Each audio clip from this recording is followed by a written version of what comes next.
మీరు కాలము నెరిగి నిద్ర మేలుకొను వేళ ఏమైనదని తెలుసుకుని అలాగు చేయుడి. రోమా 3:11.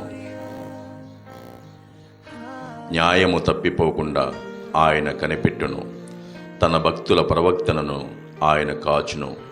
సామెతలు 4:6. దయను సత్యమును ఎన్నడును నిన్ను విడిచిపోనీయకుము, వాటిని కంఠభూషణముగా ధరించుకునుము. నీ హృదయమును పలక మీద వాటిని వ్రాసుకునుము.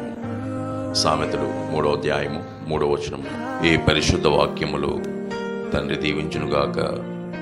ఆమెన్. అర్ధన. భూమిని ఆకాశమును సృజించిన సర్వశక్తి గల దేవా, మీకే వందనాలు. దినదినము మాకు ఆరోగ్యాన్ని ఇస్తున్నందుకు మీకు స్తోత్రాలు, స్తుతులు. తండ్రి, ఎంతమంది ఈ వాక్యాన్ని వీక్షిస్తున్నారో వారందరికీ, వారి కుటుంబాలకు ఆశీర్వాదమునివ్వండి. మాతో పనిచేసిన వారిని, మా చుట్టూ ఉన్నవారిని, కార్మికులను, పోలీస్ వారిని, టీచర్స్ను, డాక్టర్స్ను, అనేక పనులు చేసిన వారందరినీ ప్రేమతో కాపాడండి.